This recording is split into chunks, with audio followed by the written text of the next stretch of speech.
Halo.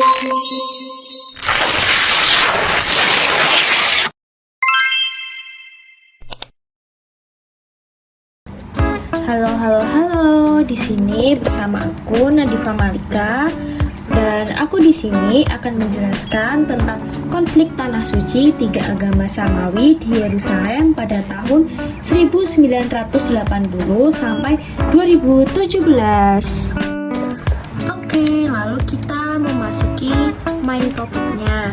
Nah, yang pertama aku akan menjelaskan tentang Yerusalem. Lalu yang kedua aku akan menjelaskan tentang upaya perlawanan rakyat Palestina pada tahun 1980 sampai 1993. Selanjutnya aku akan membahas tentang upaya perlawanan rakyat Palestina pada tahun 1993 sampai 2017. Lalu aku akan menyampaikan tentang pidato Presiden Amerika Serikat yaitu Donald Trump yang mengakui secara resmi bahwa Yerusalem sebagai ibu kota Israel. Dan yang terakhir aku akan menyampaikan kesimpulan dari bab-bab yang aku sebutkan tadi. Kita masuk ke materi yang pertama yaitu tentang Yerusalem, dan berikut penjelasan dari aku. Yerusalem adalah kota istimewa yang disucikan oleh tiga agama Samawi. Kita bisa melihat penduduk yang beragama Yahudi, Nasrani, dan Muslim di kota ini. Mereka hidup berdampingan dan berdoa serta saling mengagungkannya sebagai tanah seribu wahyu dan mukjizat.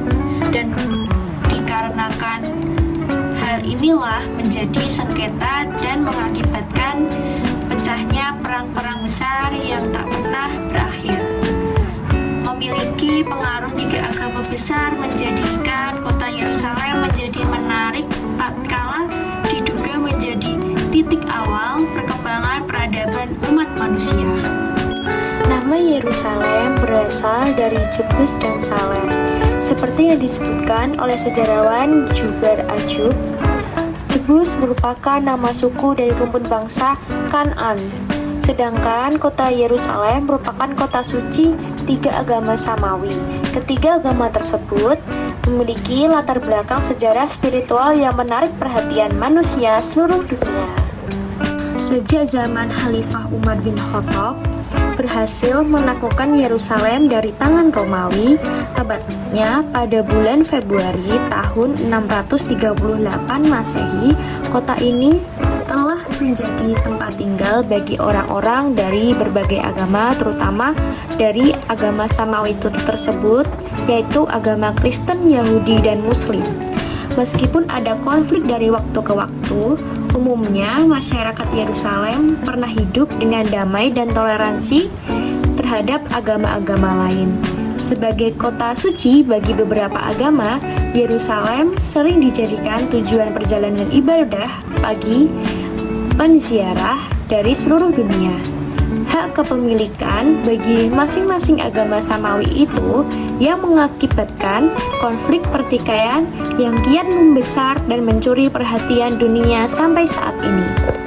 Bahkan, tidak sedikit korban yang berjatuhan dengan cara tidak manusiawi tanpa hati nurani bagi yang golongan yang membantai. Pada kenyataan, mereka itu melanggar hak-hak kemanusiaan di luar batas. Konflik antara Israel dan Palestina telah berlangsung selama bertahun-tahun dan telah menyebabkan banyak kekerasan dan penderitaan bagi warga di kedua belah pihak. Sementara PBB, Perserikatan Bangsa-Bangsa, telah berusaha untuk menyelesaikan konflik ini. Jika terlihat atas perlakuan bangsa Yahudi, kasus ini bisa dibawa ke pengadilan hukum internasional. Zionis Israel mendapat sokongan dari bangsa utama yaitu Amerika Serikat, Inggris, dan Perancis, yang membuat PBB tidak bisa menyelesaikan pertikaian di Yerusalem. Lalu kita memasuki materi selanjutnya yaitu tentang upaya perlawanan rakyat Palestina pada tahun 1980 sampai 1993, dan berikut penjelasan dari aku. Pada tahun 1980, umat Islam Palestina yang datang bangkit bersatu untuk membebaskan dan mempertahankan diri dari cengkraman Yahudi Israel. Selama konflik Palestina-Israel, Palestina sendiri menyaksikan munculnya Yasser Arafat dan OPP dan Fatah sebagai organisasi yang memperjuangkan kemerdekaan Palestina. Perselisihan antara dua kelompok bangsa Palestina dan Israel atas properti telah berkecambuk selama bertahun-tahun sejak Israel pertama kali menginjakkan kaki di Palestina. Sengketa tanah suci Yerusalem di Palestina belum berakhir. Ada faksi di Palestina yaitu Hamas dan Fatah. Namun, ketika Arafat meninggal dan digantikan oleh Mahmud Abbas, perselisihan tersebut tidak dapat didamaikan. Bahkan Abbas menghadapi kudeta di Gaza. Gaza kemudian dibagi menjadi dua bagian, yaitu tepi barat, yaitu Fatah, dan jalur Gaza, Hamas. Padahal sebelum pemisahan, ada pemilu demokratis yang dimenangkan oleh Hamas. Sayangnya, Amerika Serikat, Eropa, dan sekutunya tidak mengakui. Bahkan Hamas pun diboikot agar rakyat menderita dan meminta Abbas untuk mengambil alih. Namun orang Palestina yang pro Hamas rela menderita karena melihat Hamas lebih tulus dan islami daripada Fatah yang sekuler.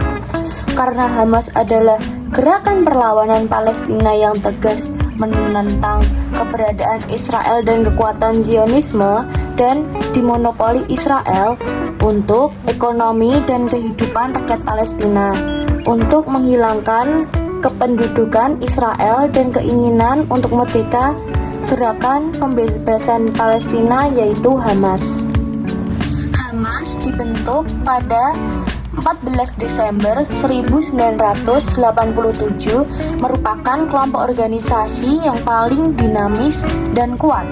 Ia adalah sayap dan perpanjangan dari Ikhwanul Muslimin. Hamas adalah kelompok Islam yang berbasis di jalur Gaza dalam kehidupan sosial dan politik Palestina. Hamas membantu banyak korban perang dengan Israel dan terkadang ikut serta dalam perlawanan terhadap Israel. Itu sebabnya Glenn E. Robinson melihat Hamas sebagai gerakan sosial. Klaim Yahudi atas Palestina secara sepihak dengan pemindahan ibu kota dari Tel Aviv ke Yerusalem melanggar resolusi Dewan Keamanan terkait Israel. Resolusi Dewan Keamanan PBB 478 yang dicanangkan pada 20 Agustus 1980 yang isinya mencela Israel dalam pengertian paling keras karena klaim atas Yerusalem dalam hukum dasarnya.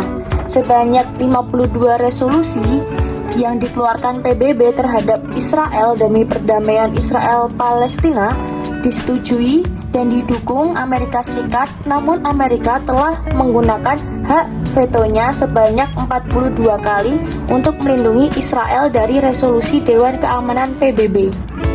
Kejahatan perang Israel terhadap Palestina yang menimbulkan korban jiwa dan banyak kerugian terkait serbuan tersebut antara lain penyerangan terhadap warga sipil, penyerangan terhadap objek sipil, ruang publik, penggunaan senjata terlarang, dan serangan udara yang tidak proporsional dari pertengahan abad ke-20 hingga sekarang. Konflik antar kedua negara tersebut tidak pernah selesai.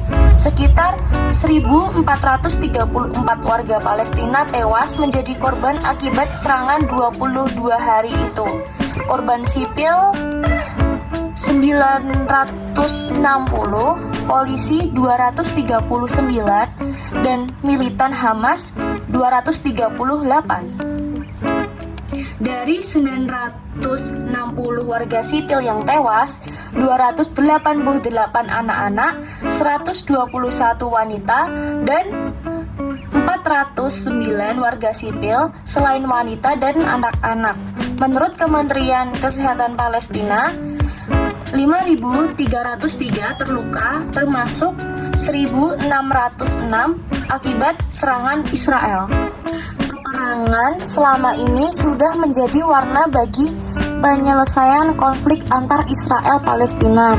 Namun ternyata hal tersebut juga selalu menambah korban dan menyebabkan stabilitas keamanan menjadi semakin tidak terkendali.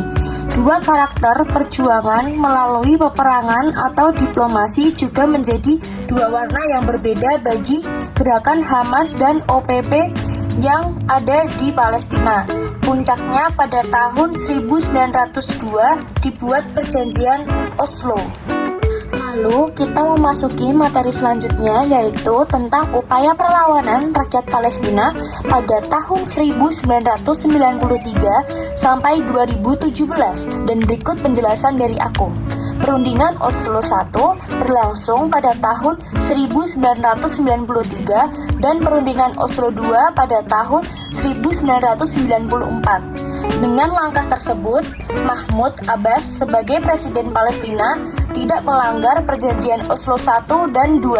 Pertama, kesepakatan yang mengatur negosiasi antar para pihak selama 5 tahun, yaitu tahun 1993 sampai 1998. Waktu itu telah berlalu karena Israel.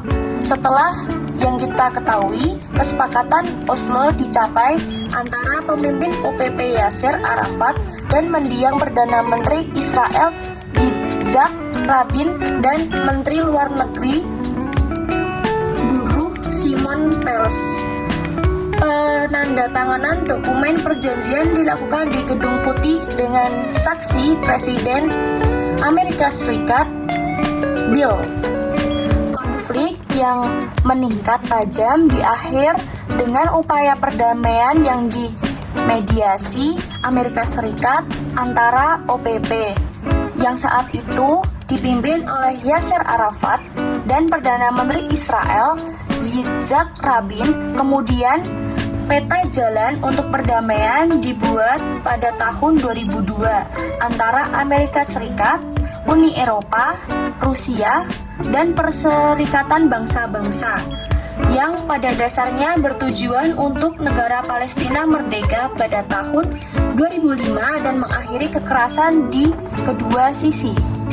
OPP mengakui keberadaan Israel dan menunjukkan OPP sebagai otoritas resmi Gaza dan tepi barat.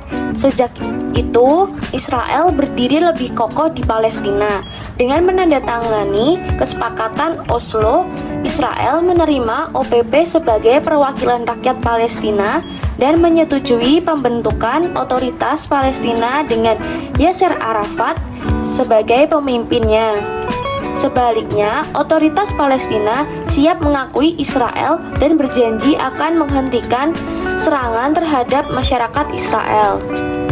Palestina mendapatkan sasaran serangan dari Israel di jalur Gaza pada Januari 2009. Dunia internasional dikejutkan oleh pengeboman udara dan darat Israel terhadap warga Palestina di jalur Gaza. Serangan itu sebenarnya dimaksudkan untuk melumpuhkan pejuang Hamas, dan insiden itu menuai kecaman global dari Israel. Dunia memandang tindakan Israel sebagai genosida. Dunia prihatin dengan apa yang terjadi pada Palestina. Banyak negara telah menunjukkan simpati dan ingin membantu rakyat Palestina setelah pemberontakan Israel yang disebut Operation Cast Lead. Status baru yang diberikan kepada Palestina oleh PBB, yaitu status Permanent Observer, adalah bentuk kuatnya dukungan internasional terhadap Palestina, sehingga menghasilkan resolusi 67/19 Majelis Umum PBB. Dukungan tersebut tidak menjadikan Israel menyerah untuk mengklaim Palestina sebagai negara sahnya.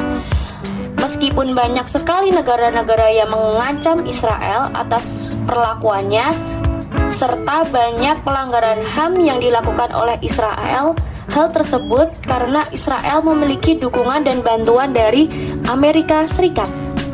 Lalu kita memasuki materi selanjutnya, yaitu tentang pidato Presiden Amerika Serikat, yaitu Donald Trump, yang mengakui secara resmi Yerusalem sebagai ibu kota Israel pada tanggal 7 Desember 2017, dan berikut penjelasan dari aku. Hal ini dilakukan setelah beberapa hari Donald Trump terpilih sebagai Presiden ke-45 Amerika Serikat. Hal ini menjadi protes keras dari dunia dan Perserikatan Bangsa-Bangsa atau PBB. Dampak yang muncul adalah keputusan tersebut akan memicu terjadinya ketidakstabilan di kawasan Timur Tengah dan mengganggu proses perdamaian antara Israel dan Palestina. Berita tentang keputusan untuk memindahkan kedutaan Amerika Serikat telah menimbulkan kekhawatiran di seluruh dunia. Berbagai negara, termasuk Indonesia, melihat langkah yang kemungkinan diambil pemerintahan Trump itu bisa merusak proses perdamaian antara Israel dan Palestina yang telah berlangsung lama. Sejumlah sekutu utama Amerika Serikat seperti Perancis, Arab Saudi, dan Turki juga telah memperingatkan dan mengungkapkan keprihatinan terkait rencana Trump tersebut.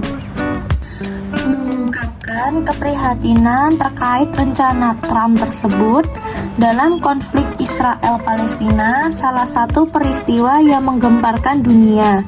Presiden Donald Trump mengumumkan kepada masyarakat dunia bahwa Yerusalem akan menjadi ibu kota Israel.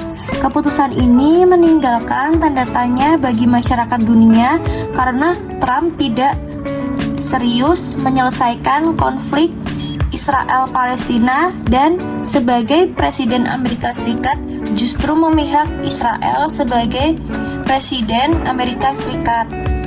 Uni Eropa terus menentang rencana perdamaian Israel-Palestina yang diajukan oleh Presiden Amerika Serikat Donald Trump.